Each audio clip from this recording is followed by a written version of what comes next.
Hi all, today we are going to talk about how you cannot live without Redis in a modern world where scale is huge and response time everyone expects in a milliseconds.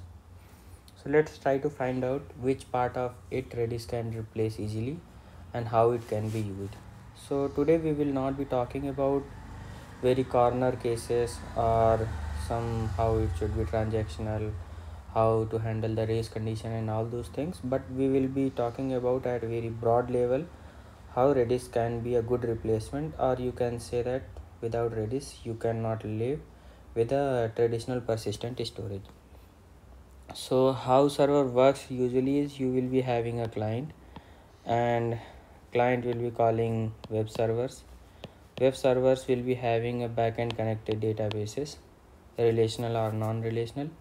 All the information whatever you are sending, they will be storing it, and given the time when you require it, they will return as well. So in this part what happens is, suppose if you are having a kind of e-commerce website which you are running, and we can assume for the number sake, because when we are saying that relational database cannot handle the load, then we need to define the load. So what we can say is, suppose if you are having 5 million users every day, kind of new users every day you are expecting, then approximately you can say that almost 10 lakhs of products they will be purchasing every day. And out of this what will happen is you need to handle all these requests.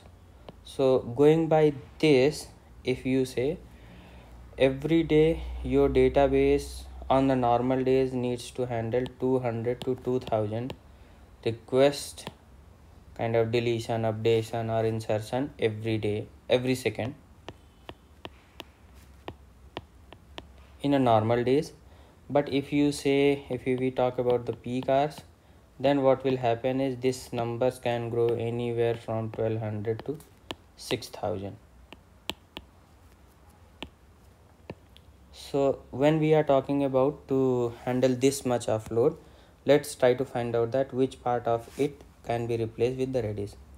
So as we all know that all these e-commerce website, they need to store your token, your authentication thing, and they are also very much interested in what you are browsing, what you are looking for in the recent times, so that they can showcase you accordingly, according to your interest.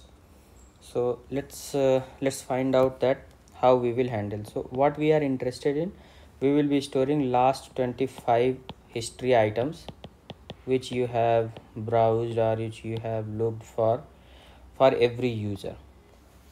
So for this what we are trying to say is, we will be, if we have to store cookies which will handle 25 items with 5 million users, then every day almost we need kind of to serve this much of requests, we need minimum 10 relational databases, given that their capacity what they can handle now. This much cost is too high for any relation to handle, and even the maintenance, maintainability and all those things will be very high. And given that you have to apply a whole lot of distributed thing in it, and after that also your response time will not be as you are expecting. So as we can see that this much of load for storing cookies and their information, it will not be feasible or it will not be possible to save in any relational persistent storage. So what we are looking for, if Redis can replace this.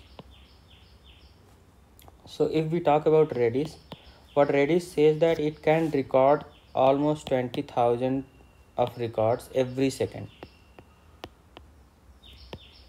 So when we are saying that it can record 20,000 in every second, then we are saying that our requirement in the peak time was 6,000, and what Redis can serve is 20,000, which is almost 3 times what we are looking for, and it is almost 10 to 100 times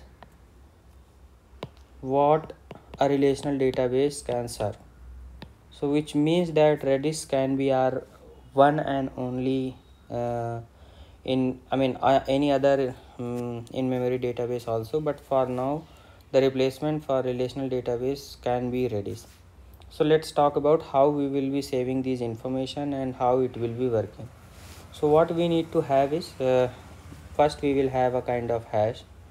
In hash we will be storing token. Against the token we will be storing all the information, your login information, and we will also maintain a set which will store your recent 25 items which you have browsed or which you have looked for, and all other details we will be storing in a different set. This will be linked here. And one more thing is we need to kind of update, or we need to know that what all the users we have to validate, to check, and all other things. So what we can have is we can maintain a kind of set where we will keep inserting token and their timestamps. So suppose if we are looking for kind of 5 million, so for the safety net we can have this set as a kind of which can store 10 million tokens, and with their timestamp. So every time if new request comes, we will take that token and we will update their timestamp, so that we know during our cleanup that which one is the recent and what all the things we need to clean up.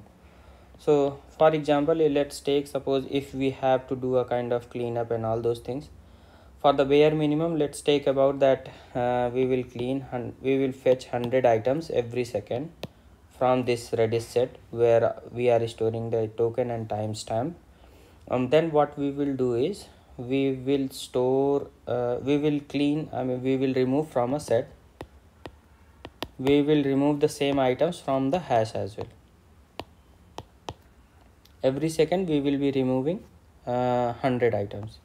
So let's take that what is the requirement we were having for the cleanup and how much we are removing. So if we take in a day, we will be having 86 4000 seconds for 5 million. If we have to look for a cleanup for 5 million, then one day it will be fine, next day also it will be fine, but from third day onwards we need to clean up if new users keep coming.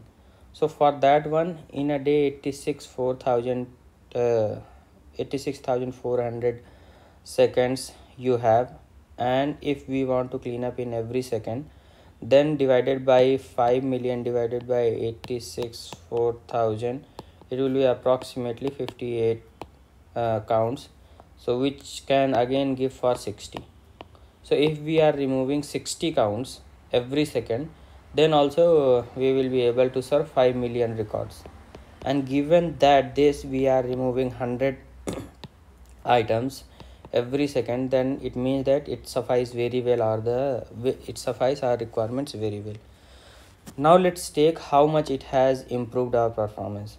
So even in a Redis which is over network running, we can easily remove 10,000 tokens over network and 60,000 tokens in a local setup. So mostly no one goes for a kind of local setup, everyone wants to have it network.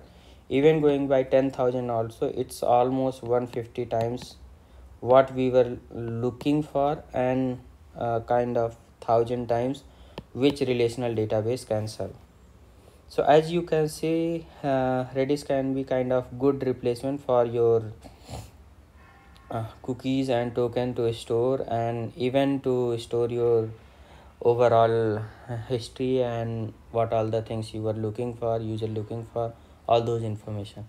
Even what we can do is we can avoid this unnecessarily deletion of the tokens which we were maintaining a separate set. What we can do is we can set an expire mode, auto expire one, so that what will happen is token will automatically expire after some time. in this condition, what will happen, there might be the situation that if suppose sometime we have set, and while doing certain operations and all those things, if token is not there, in worst case user has to log in again. So by this way it will be kind of good replacement for a relational database to store your token and their history